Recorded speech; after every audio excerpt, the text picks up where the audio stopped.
buenas tardes. Quisiera comenzar en primer lugar expresando mis agradecimientos a Moravia Guerrero por la invitación que me ha cruzado para poder participar esta tarde con ustedes. La invitación la considero un honor para volver a mirar esta tierra. Y quiero agradecer también al presidente Álvaro Alemán, al señor ministro Alemán que nos acompaña y al presidente. Bueno, dicen en algunas partes que primero hay que ser ministro.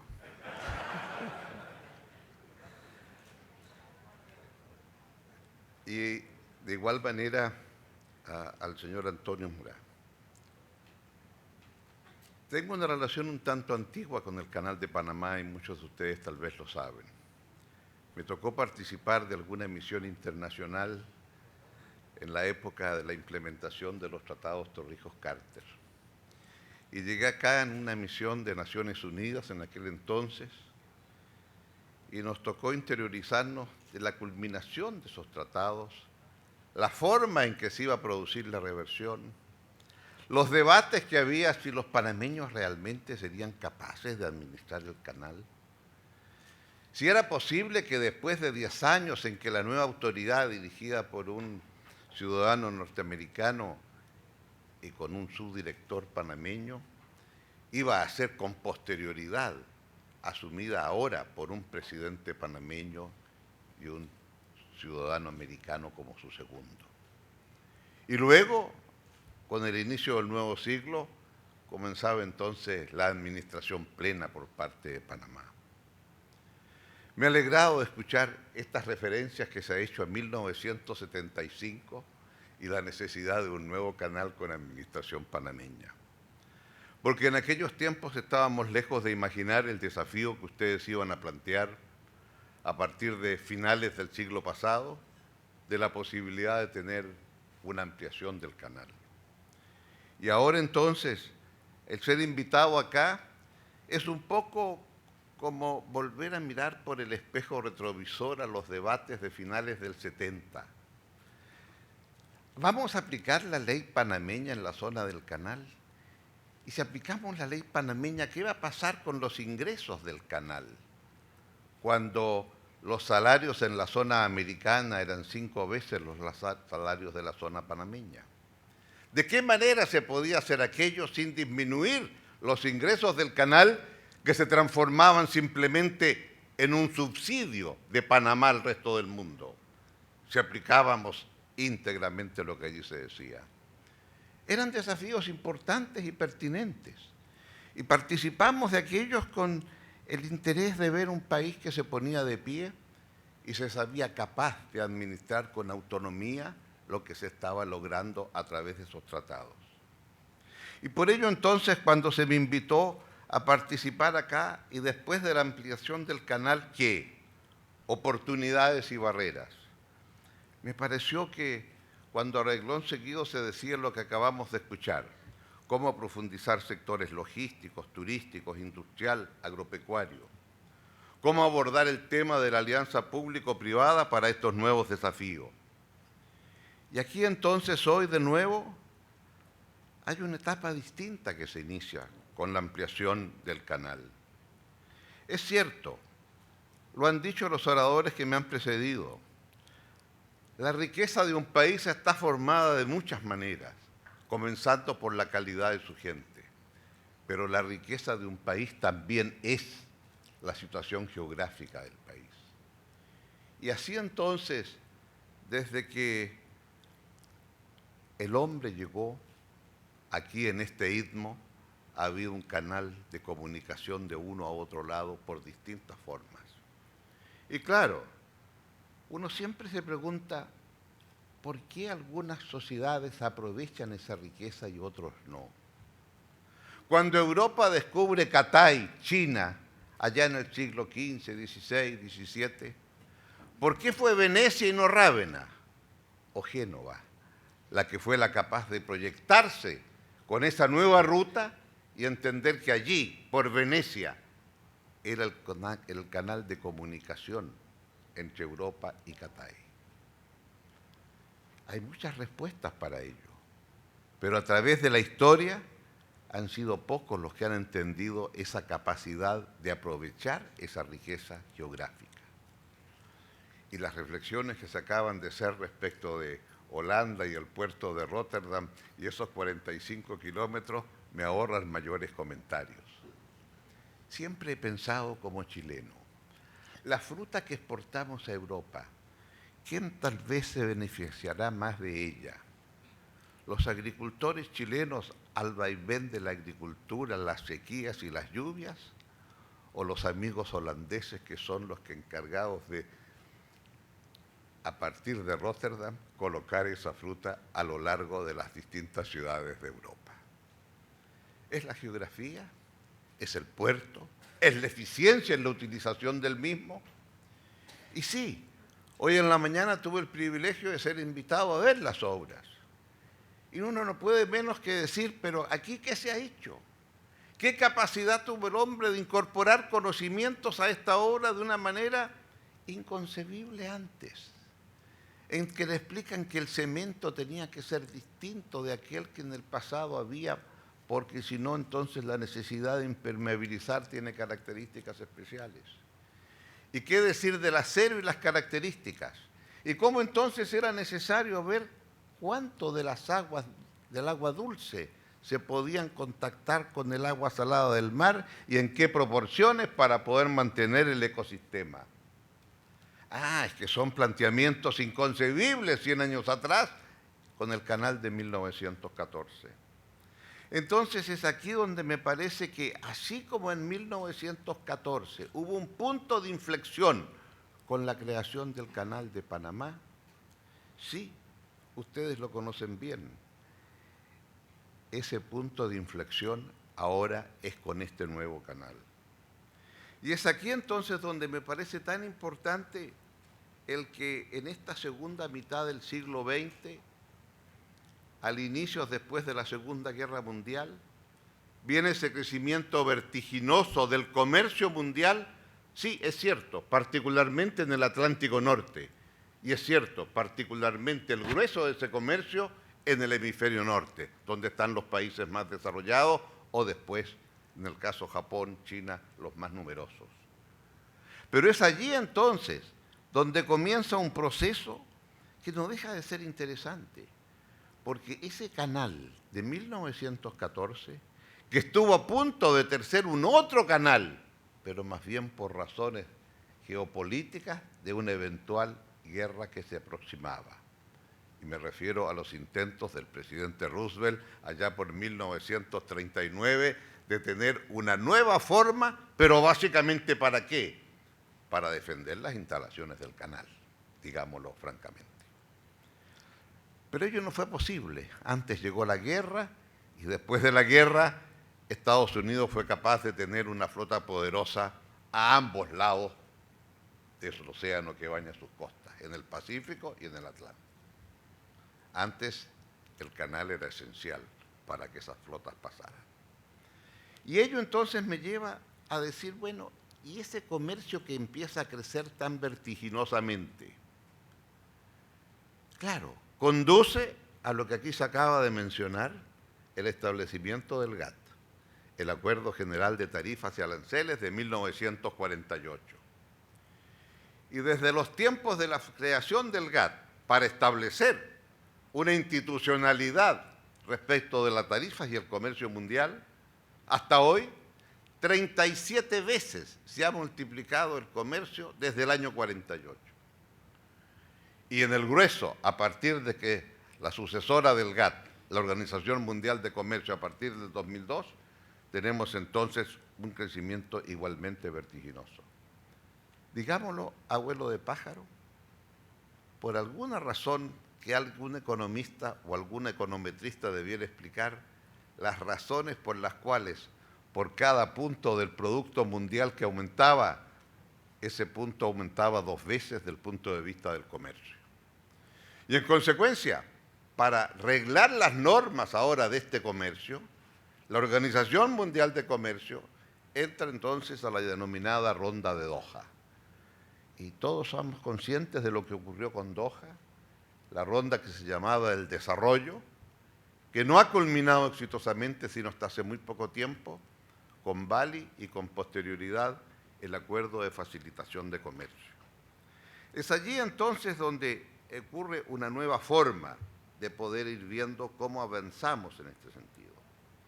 Y es aquí entonces, junto con estos acuerdos de facilitación de comercio del GATT y la Organización Mundial, estamos entonces con un canal de Panamá que sí mira los dos océanos. Porque si el grueso, después de la Segunda Guerra del comercio mundial, Plan Marshall de por medio y reconstrucción de Europa, es el comercio entre Estados Unidos y Europa, a partir de la década de los 80, de los 90, se empieza a producir el mayor dinamismo de las economías asiáticas, primero por el gran desafío americano que representaba Japón, y luego todos conocemos el fenómeno de China. Y por tanto, esta América nuestra y el Canal de Panamá tiene el privilegio de mirar a ambos océanos. Va a estar en el medio de este tránsito epocal del Atlántico al Pacífico. Y será el Pacífico el océano que va a tener los más rápidos ritmos de crecimiento del comercio mundial, entre otros por China y un poquito más atrás la India, con todo lo que ello implica. Y en consecuencia, lo que estamos viendo hoy, del punto de vista institucional, no es sino la búsqueda de un desarrollo institucional acelerado para estar al día con las nuevas realidades. Y ese desarrollo institucional tiene a un lado del Pacífico el Trans-Pacific Partnership, en donde 12 economías de muy significativo tamaño y en donde está más o menos el 40% del Producto Mundial. Y allí entonces hay un rol para los países que miran al Pacífico. Y simultáneamente, en los esfuerzos que hace Estados Unidos por llegar a un acuerdo estratégico con Europa respecto de inversión y comercio. Lo que está ocurriendo con estos dos entes, ¿qué es lo que es? Es un llamado de atención. Si no hay normas únicas del comercio mundial, en la práctica las normas van a estar por los acuerdos a ambos lados del Pacífico y del Atlántico. Hago solo un llamado de atención en este contexto. ¿Por qué Estados Unidos mira al sur cuando se trata del Pacífico? También al norte, por cierto, Canadá, y luego México, y luego Perú, y luego Chile, y hay otros, ¿verdad?, en camino, le hace Colombia, le hace Panamá, por cierto, y los países centroamericanos. Pero de la misma manera uno dice, ¿y por qué no mira al sur cuando se trata del Atlántico? Porque claro, que yo sepa, México está en ambos océanos. Que yo sepa, Colombia, claro, con Cartagena de Indias y todo lo que sabemos, está en ambos océanos. ¿Por qué planteo esto? Porque creo que lo peor que nos podría ocurrir como latinoamericanos sería que ahora entonces volviéramos al Tratado de Tordesillas. ¿Se acuerdan aquel que estudiamos en el colegio y nos decían que, bueno, en aquellos tiempos, ¿verdad?, es la Santa Sede, el Santo Padre, el que resolvía estos conflictos. A ratos uno piensa, en el mundo actual nos falta de nuevo alguien como él que nos ponga, ya tiene la autoridad moral para hacerlo con cada encíclica que saca, etcétera, etcétera. Pero es otro tema.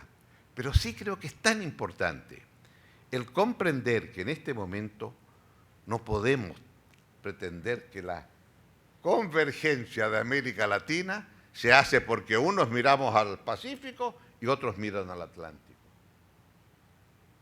Europa es una sola. Y que yo sepa, Italia no mira al Atlántico. Y juega un rol importante, ¿no? Y qué decir de Grecia, con los problemas que tiene y todo. En otras palabras, y qué decir de Polonia, un poco más allá, ¿verdad? Y los países del este de Europa hasta ayer. En otras palabras, Europa es un todo. Y yo digo, América Latina debe ser también un todo, si queremos pesar. Porque las regiones el gran cambio en el escenario internacional, y algo de eso quiero referirme después, es el cambio de los países continentes. Estábamos acostumbrados que la potencialidad de España en el siglo XV, XVI, da paso a la potencialidad de los Luises en Francia, y después, ¿qué decir del imperio de la reina Victoria? Es la transferencia normal de unos países que suben, otros que bajan. Pero por primera vez se produce esa transferencia de un país que no es un país continente. Sí, era el Imperio Británico, pero se va a Estados Unidos. Y ahora entonces vemos que ese país continente que es Estados Unidos, esa otra potencia que es China como otro país continente, y entonces el gran tema va a ser cómo se ordena este escenario. Pero volvamos al Canal de Panamá por un minuto. Este cambio geográfico del Canal de Panamá del 1914 produjo cambios en el mundo. Produjo cambios en mi país, para comenzar, que estábamos acostumbrados a recibir los barcos de Europa que pasaban primero por Chile antes de llegar a Perú o más al norte. Y Valparaíso como puerto, digamos que no quedó muy bien parado después. Pero junto con eso, ese canal hace también una impronta en el comercio mundial de tal envergadura que el mundo de los barcos y de los astilleros empezaron a ajustarse al tamaño del Canal de Panamá. Este pequeño país hace un canal y ese canal determina el carácter y naturaleza de los astilleros del mundo durante muchos años. Hasta que, claro, el canal queda, el mundo se empieza a achicar, la globalización llega en la forma que todos la conocemos y los barcos empiezan a crecer. Y entonces, claro, el planteamiento de la necesidad de expandir el canal pasa a ser una obligación. Y los Neopanamax, entonces ahora tienen que tener, y tienen hasta 400, hasta 410 metros de largo, y claro, las esclusas tienen 450 metros. Y claro, el ancho son más de 50 y las nuevas esclusas tienen más de 50 metros de ancho. Y las profundidades ni lo digo. ¿Por qué digo esto?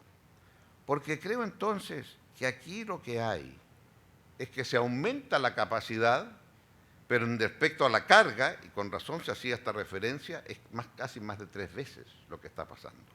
Una cosa es la capacidad de barcos y desplazamiento, pero carga propiamente tal es casi 3 veces. Y por lo tanto los ingresos por los servicios van a aumentar y doblar de aquí al 2025 enormemente.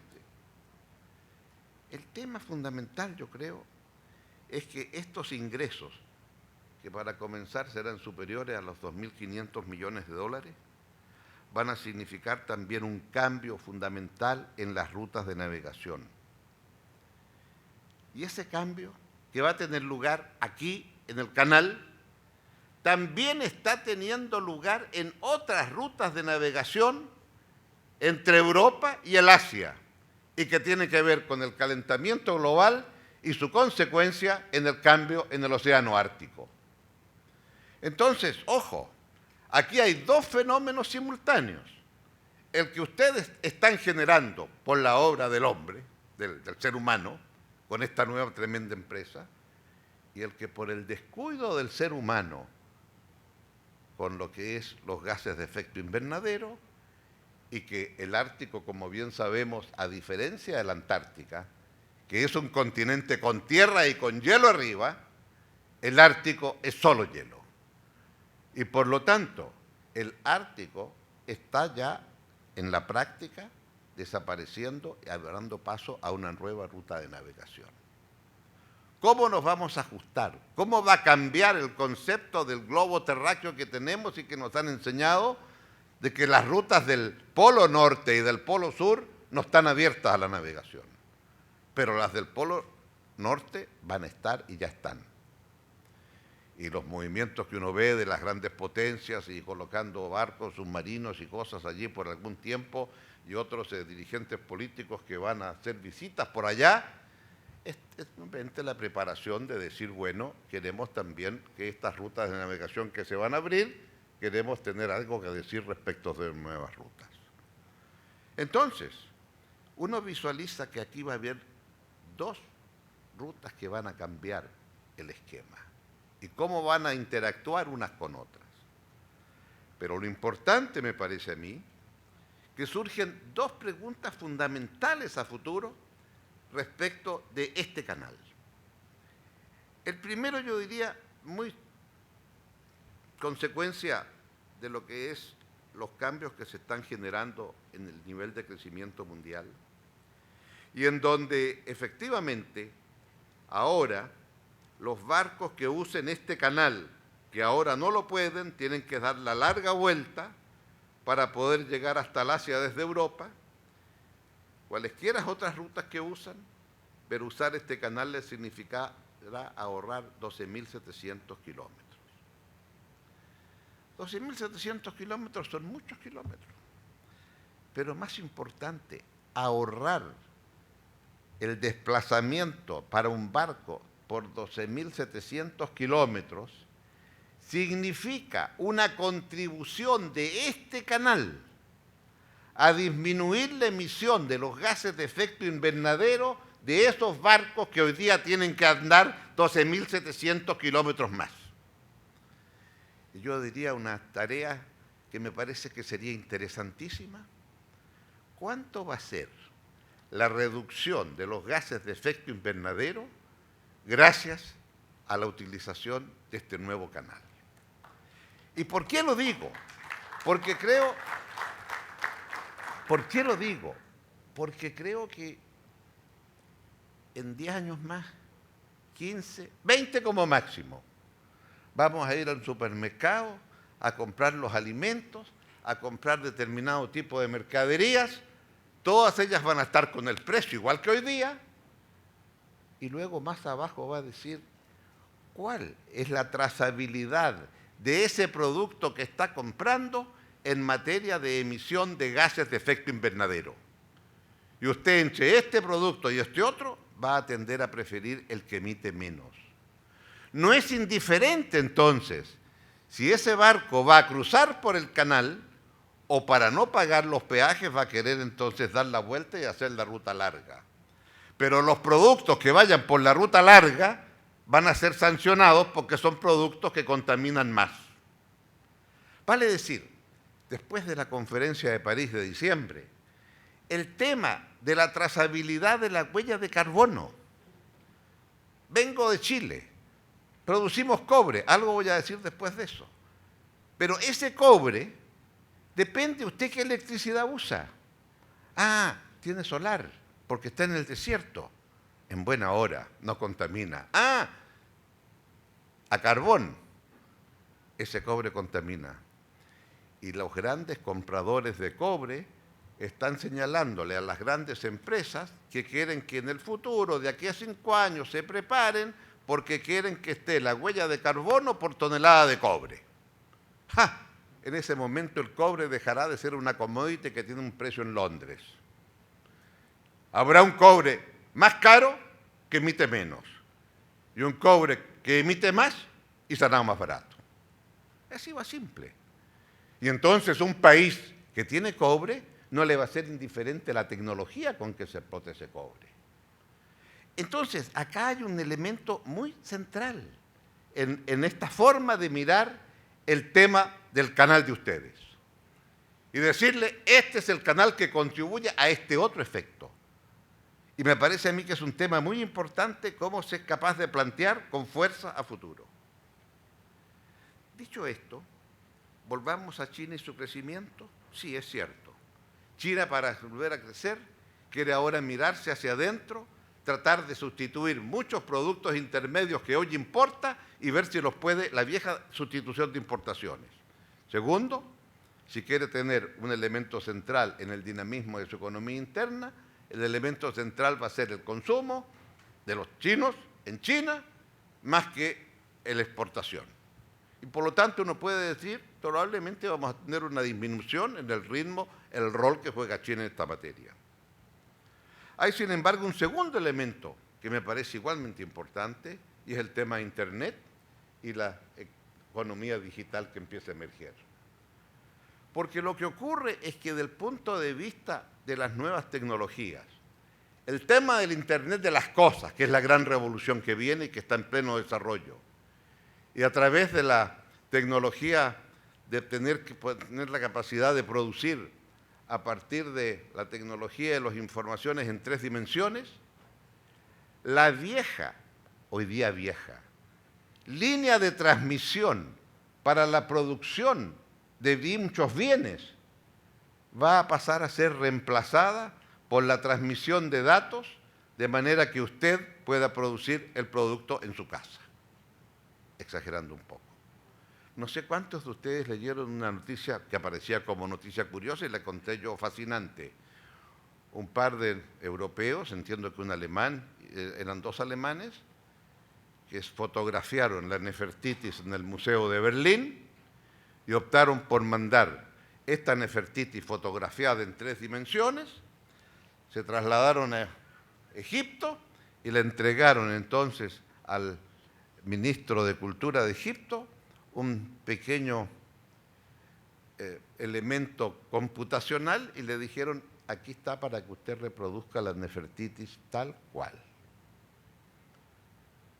Y para demostrar que este era un servicio público a beneficio de la humanidad, la colocaron en la red de manera que cada uno de nosotros pueda llegar a casa, meterse al computador y ver allí cómo tengo una Nefertitis hecha en mi casa, idéntica a la que está en el museo en Berlín. Suena irreal, ¿verdad? Ahora, usted la puede hacer de material plástico, la Nefertitis, y será igual que la otra, salvo que la otra tiene oro y todo lo demás que conocemos. A menos que usted esté dispuesto a poner oro y lo hará exactamente igual como aquella. Este es el tema que va a empezar a ocurrir. Y por lo tanto, muchas empresas están hoy planteando la posibilidad que los repuestos, al menos, de sus productos, sean hechos en el lugar de destino a través de estas nuevas tecnologías. ¿Cuánto de esto va a ocurrir? ¿Cómo nos anticipamos y cómo estamos en condiciones también de entender que cada nuevo desafío es una oportunidad? ¿Dónde vamos a querer producir los repuestos en nuestros propios países? ¿Qué tipo de instrumentos necesitamos? ¿Puede usted convertir entonces acá, en el puerto, acá, en Panamá, un gran productor de repuestos a partir de las 3D? ¿O tenemos que hacerlo en cada uno de nuestros países? Temas que me parece a mí son fascinantes, pero que nos obligan. Igual que nos obliga el canal ampliado a entender entonces que cómo podemos hacer para bajar costos de transporte, pero más importante, cómo podemos, la vieja discusión, cómo somos capaces de mejorar y de actualizar los trámites de la burocracia aduanera, las nuevas tecnologías, los nuevos estándares, cómo entramos a simplificación de trámites, cómo entramos a armonización y equipar de las aduanas y sus agentes, cómo mejoramos las certificaciones de origen, cómo somos capaces de mejorar el territorio, aquí lo decían anteriormente, el tema de las carreteras y todo lo que ello implica, cómo mejoramos la conectividad digital, cómo mejoramos los servicios financieros, cómo mejoramos todo lo que está vinculado al puerto, porque el puerto es simplemente el lugar de entrada y a partir de allí comienza el gran proceso. En un artículo reciente que me facilitaron, se citaba la UNTAD, que se refería a las transacciones aduaneras, que tienen en cada una de estas transacciones 20 o 30 partes muy diferentes, que cada una de ellas daba lugar a 40 documentos, que cada una de ellas tenía en promedio 200 elementos de distintos datos. Y por cierto, más de 30 de estos elementos se repetían el mismo dato muchas veces para una misma transacción.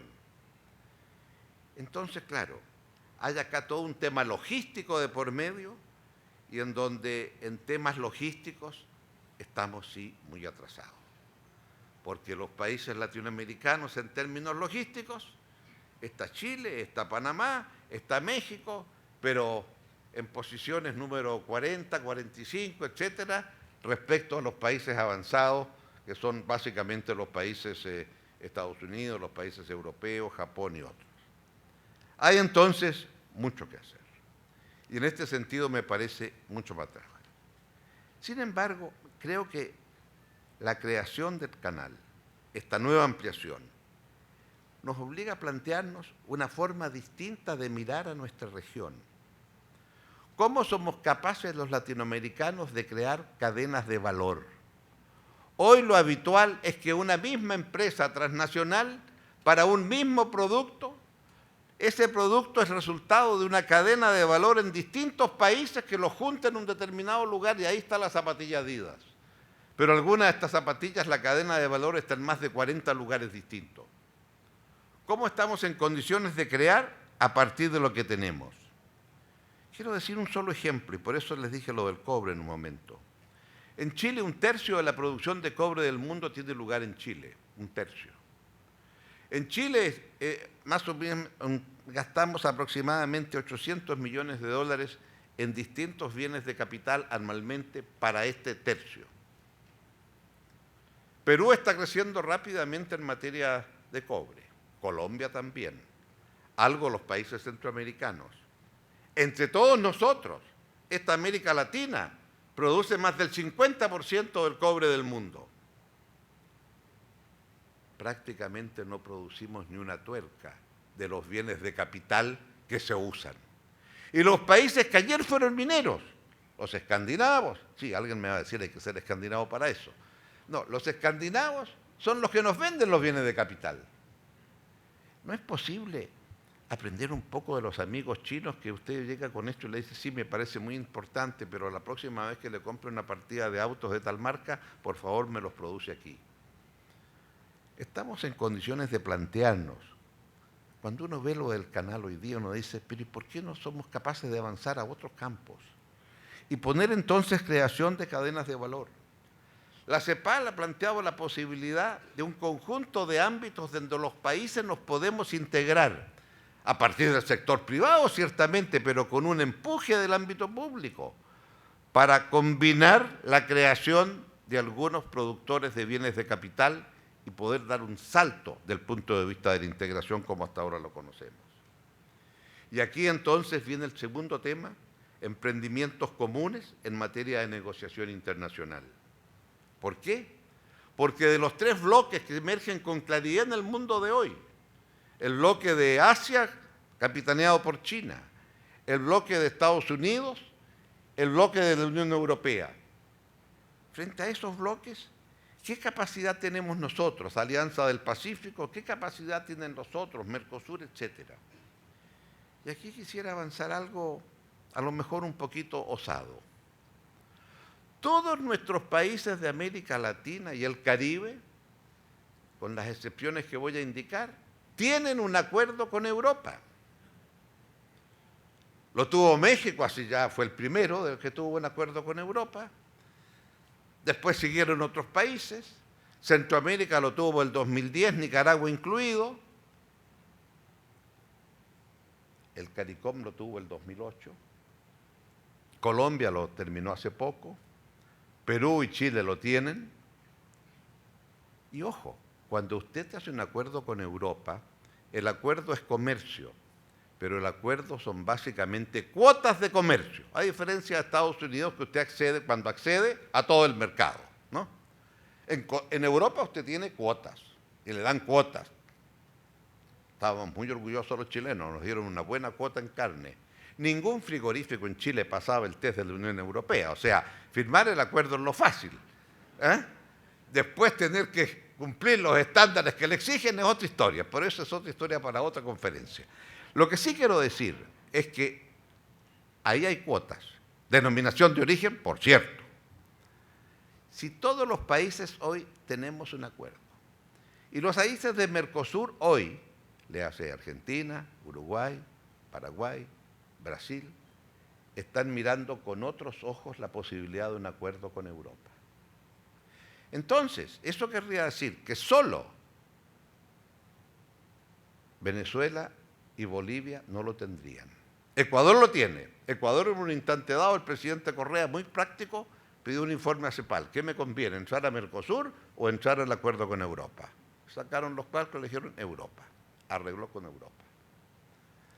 Entonces, Si todos nosotros, nuestros países tienen un acuerdo con Europa, es posible que nosotros ahora le digamos, cada uno de nosotros, al resto de los países de América Latina, le ofrezco a todo el resto de los países, yo Chile le ofrezco a todo el resto de los países lo mismo que le ofrecí a Europa, al resto de América Latina. No se van a molestar los europeos porque lo estoy usando como un modelo, pero le ofrezco todo lo mismo. Y si cada uno de nosotros en nuestros países dice lo mismo, pues entonces quiere decir que hemos todos logrado tener un nivel de integración acorde a lo que nosotros fuimos capaces de dar. Ese sería el piso con Europa. ¿Entiende? Y luego que tenemos eso, le vamos a decir a Europa, oiga, fíjese lo que hemos logrado. Nosotros nos hemos integrado gracias al acuerdo que hemos tenido cada uno de nosotros con ustedes. Pero ¿no le parece a usted que Chile debiera estar en condiciones de poder decir, no alcancé a llenar mi cuota de carne, pero los amigos uruguayos les sobra la carne? Por lo tanto, la cuota que no le mando se la va a mandar Uruguay. Y eso es un acuerdo entre nosotros, ¿verdad? Denominación de origen de por medio, bueno, da lo mismo que llegue de Chile si son los mismos estándares. Los frigoríficos tienen que tener todos los estándares iguales para los amigos europeos. Y por lo tanto usted puede tener, decirle a los europeos, usted que está negociando un acuerdo con China y usted que está negociando un acuerdo con Estados Unidos, ¿se da cuenta? Ahora usted puede decir que el primer continente con el cual llegó un acuerdo es América Latina. Bien concreto. Es este tipo de tareas el que yo creo que nos pueden colocar de una manera distinta en el mapa mundial. Ojo, no quiero entrar a otros temas, pero los amigos cubanos están en un acuerdo con la Unión Europea muy intenso y no me extrañaría que ese acuerdo también toque algunos elementos comerciales y por lo tanto también Cuba estaría a plenitud integrado en este mecanismo. Última reflexión que quiero compartir con ustedes y no los quiero cansar. Y esto tiene que ver con Panamá, porque uno no puede menos que quedar impactado del nivel de crecimiento de Panamá, hoy número 1 en América Latina, si no me equivoco. Y los niveles que tiene que son extraordinariamente altos. Pues bien, ese nivel, en gran medida, es consecuencia que ustedes han estado invirtiendo 6.000 millones de dólares en los últimos 8 años en el canal. Es decir, un país del tamaño de la economía panameña que hace ese tremendo esfuerzo de hacer esa tremenda inversión, se refleja automáticamente el efecto multiplicador de la inversión es muy grande y se refleja en esos niveles de crecimiento. Cuando inauguran el canal, Panamá va a ser 6.000 millones más rico que antes, porque ha hecho una inversión de 6.000 millones. Y Panamá ha venido haciendo inversiones importantes en los últimos años. Entonces me pregunto, ¿es posible en una mirada público-privada pensar que a partir de la riqueza que han creado en infraestructura, porque ¿qué es en definitiva el canal? Infraestructura, es riqueza, produce ingresos. ¿Puede ese canal y ese capital colocarlo junto con otras obras de infraestructura que han creado y poder decir, acá tengo un activo de tal envergadura que me permitiría a mí ahora entonces tener un fondo de infraestructura para con cargo a esos fondos seguir obteniendo recursos? Quiero poner un ejemplo a partir de mi país. Es feo que no, pero se los voy a decir en un minuto. Teníamos un tremendo déficit de infraestructura, muchos de ustedes conocen, entramos en una industria de concesiones, alianza público-privada, y bueno, claro, comenzamos por mejorar el aeropuerto ahí de Pudahuel, y se pagaba con lo que paga cada uno cuando se sube al avión. Después hicimos las carreteras a peaje, primero las interurbanas, después las urbanas. Epílogo, sumamos todo eso y nos suma en dinero de hoy 25.000 millones de dólares. Entonces, si esos 25.000 millones usted los pone en una empresa y esos activos los pone en esa empresa, prácticamente ya están todos pagados. se acaba de licitar de nuevo Pudahuel y se licitó al que se quedaba con una menor cantidad de los ingresos fiscales. Se lo llevó a Aeropuertos de París, la nueva licitación de Pudahuel, pero el 73% de los ingresos fiscales va al fisco, al gobierno de Chile.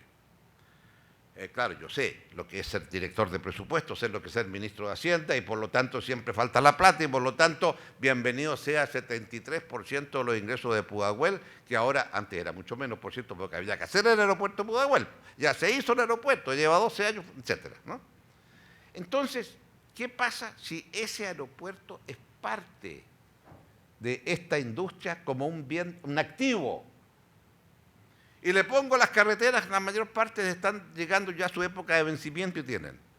Entonces, usted puede tener un activo y un fondo de infraestructura que le permite tener una mirada de largo plazo de qué es lo que queremos hacer en los próximos 20 años. Si tenemos un plan para el 2025 o el 2030, a 10 o 15 años, bueno, ese fondo le permite programar, porque le permite independizarse de los vaivenes de la caja fiscal en que por definición el ministro de Hacienda tiene que pensar cómo financio el año próximo.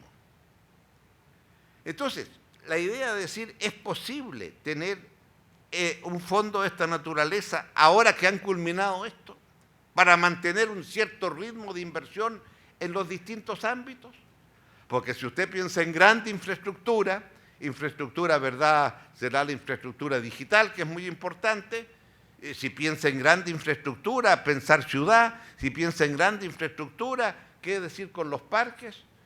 Si es cierto que la Organización Mundial de Salud dice que cada ser humano tiene que tener un mínimo de 9 metros cuadrados de parque, y por lo menos en mi país hay comunas que tienen 20 metros cuadrados de parque por persona y otras que tienen 2. ¿Ah? Entonces, si uno hace un planteamiento de esta naturaleza, con el nivel de desarrollo que ustedes han alcanzado, con la riqueza que han creado, no solamente la geografía, a partir de la geografía crearon la riqueza para que esa geografía sea lo que es. ¿Cómo se puede entonces, y aquí yo creo que es tan importante entonces, el entendimiento del ámbito público y del ámbito privado? Porque la forma de manejo de ese fondo tiene que ser seria, contenta, responsable, sin demagogia, pero en donde los esfuerzos de ambos mundos, porque es cierto, una concesión, ¿qué es lo que es? Es un privado que pone la plata y la va a recuperar mediante el peaje, ¿no?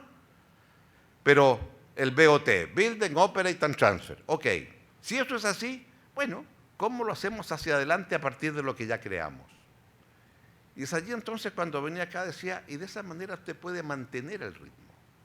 Y creo que los planteamientos que acabo de escuchar en respecto de las áreas para mejorar competitividad en la zona de Colón o en la otra zona hacia el norte de Panamá, son los elementos que permiten con ese fondo tener recursos para.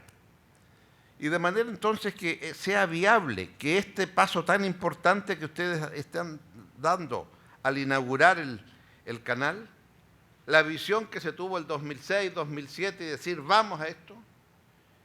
Y entonces termino diciendo que estoy contento que el presidente de esa época de Panamá, yo ya no era presidente, entonces pensé que podía hacerlo, me pidió que hiciera un pequeño spot publicitario, llamando a votar sí. Y consideré que podía decirlo, porque si ya no era presidente, entonces usted se siente más libre, y me permití entonces llamar a votar sí en ese plebiscito. Entonces me siento también con un poquito de autoridad de decir, bueno, si invité a votar sí, la ciudadanía votó sí y ustedes demostraron que acá había empuje, visión de lo que fueron capaces de hacer en el pasado y ahora son capaces de mirar al futuro. Lo que en un instante soñaron diciendo sí, en lo que era un motivo de discusión y era posible entenderlo. Todo gran proyecto incita, no hay ningún proyecto que se apruebe por unanimidad, no. Y a partir de eso entonces, ustedes fueron capaces de decir sí, no solamente al plebiscito, de decir sí a la construcción. Y ese sí es el que van a inaugurar con todo el orgullo que tienen, y los latinoamericanos nos vamos a sentir un poquito más orgullosos de tener un país entre nosotros como ustedes, que le puede dar un ejemplo al mundo. Eso lo han hecho ustedes. Muchas gracias y mucho éxito.